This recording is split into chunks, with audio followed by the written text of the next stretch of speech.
What's up? What's up? All the parts man's been. So let's have a look at what we got.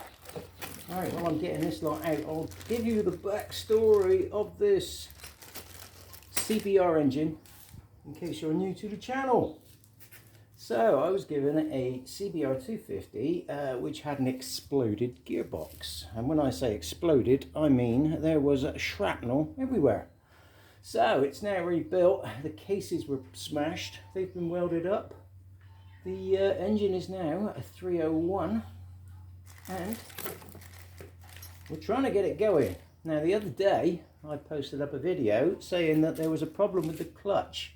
Basically the adjustment on the clutch was all the way out. Now you kind of ignore that normally, but because this engine blew up for no particular reason, maybe just because it was 149,000 kilometers and it said fuck this, I've had enough, but either way, then there's no real reason as to why it blew up. So anything that's out of the ordinary rings a red flag bell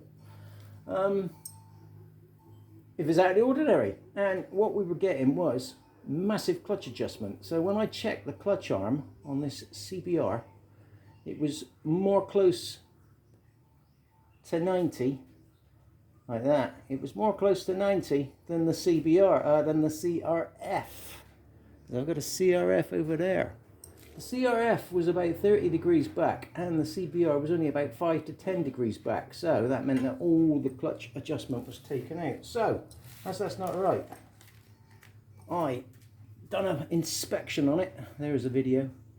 And although you won't see it because it's so far away, there's a massive worn chunk on the operating cam. Now on my Facebook page, which is getting quite popular now, where I explain these things in more detail, we had a resident expert show up, and he proceeded to tell me that I don't know what I'm doing, and basically I made a mistake fitting the clutch cover on. Well, anyone who knows these engines know that you cannot fit this cover wrong.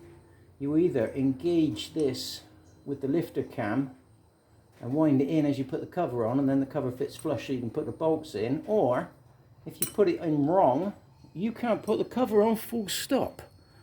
And despite me showing photographs of that and telling him to watch the video that I'd put up, he kept on going on that I don't know what I'm doing because he's built loads of Honda engines and I don't know fuck all. But yes, Mr. Gary Sam, this video is for you, you brainiac. So, I have bought a new lifter, which is coming out of the bag right now on the floor. You probably can't see. Now, let's have a look together. Right, I'm going to try and hold these two. This one's painted black, so it's going to make it hard to see bugger all. Where are you? Is that going to focus? I don't know, I'm holding myself up with my other arm so I can't press the button. But basically, you'll have to take my word for it, even though I don't know what I'm talking about. There's a shit ton of wear on that black one and zero wear on the brand new one, funny enough. So, in goes the brand new one, and we're going to check what free play we've got after. Now, as the brand new one is brand new, I may as well run a brand new lifter as well. So it's all brand new together. Right, my videos, because I show a lot of content, the video tends to get long, so I'm just going to pause it in between the boring bits to try and keep the time down. Right then, there's the clutch back in with the lifter. Where I lost my hole, there he is. So I'll put the new arm in. Sounds pretty damn rough. Right, okay, another thing on these bikes which is of interest is this spring. This here spring. What does go underneath the release arm? Let me see if I can balance. Yeah, I can. Right, if I balance that there, can you see? Yes, you can. Right, okay, this spring is actually slightly longer on one side. It's hard to see, but as you can see from the bottom, that bit's bent. Kind of bent that way, and the other bit's straight. Also on this one, because he's second hand, you can see that little shiny bit right in the angle there. Look, little shiny bit. That shows that the shiny bit has been biting on something. So the actual way to fit this is the shiny, or shall I say the long straight one. The long straight one goes in the slot straight down. Yeah, that's why it's shiny, because it's been resting on the aluminium at the back there. And the other one, with a bit of a kink on it, goes into a hole on the release arm. And it makes the release arm release back. Now then, when the release arm is released back, the cover's ready to go on. Right, so we will place the cover roughly where it wants to go, and then spin the water pump around until it locates on its drive gear. There it is. It locates on its drive gear. Now I'm looking for a piece of rag. So I don't want to get fingerprints over everything. Right, now this is where my new page expert told me that I don't know what I'm doing. So that arm is completely wrong. The cover will absolutely not go on. Right. Bring the arm back to where it needs to be.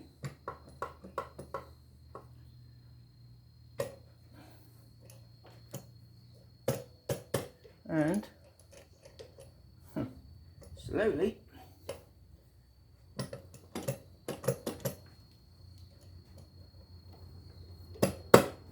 it will go in. Normally these just fly straight on, but today we're having a bit of a... There you go. Right. So, that arm is in the correct place. You can't put it in wrong. If you do, nothing will fit. So, Mr. Expert, if you'd like to come back to my Facebook page, I will give you a Facebook Expert's badge. So, the last bit on is the bracket. Now, I've left the clutch adjustment as it was the other day where it was wrong. So, technically, if I've not improved anything, this will just bolt straight back on as it did the other day.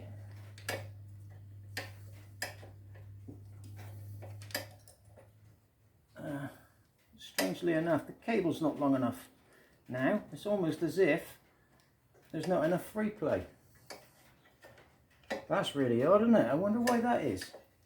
Could it be because the clutch arm was completely shagged? And that's what the problem was. Let's go at the top.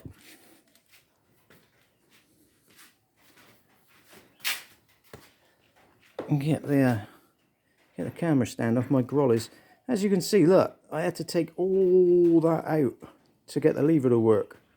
That's why I flagged it as not being right. So now, I'm going to wind all that back in again. You'll have to take my word for it. But I'm going to wind that back in a minute, and then we'll see what we got. Right, I've wound all the adjustment off. Let's have a look, see what we got down here. Certainly got a lot more free cable now. Look at that. And now the cable has gone instantly in and lines up with the holes 100%. All I need is the... Get out! Stupid flies keep going in my ears. Right.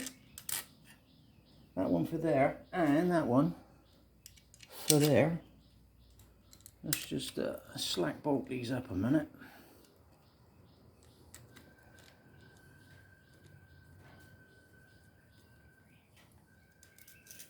While I'm doing this, yeah, see, the reason I got so concerned about the adjustment on the clutch is this gearbox casing blew up. The main bearing that holds the shaft in came out this side the gearbox and took the end of the crankcase off. So we had the crankcase welded up. Now, because the clutch arm was so far forward, it could have meant that the bearing was welded up or the casing was welded up wrong and the whole shaft was over this way too far. That's why I was concerned. So you have to spot things. Preventative measures, as they say. You have to spot things and catch them before anything bad can happen. Right, as you can see now, I've just wound the cable back into somewhere around there. It's in a little bit too far. Let's bring him out a bit. He's still in a bit, so I'm still not 100% happy with this.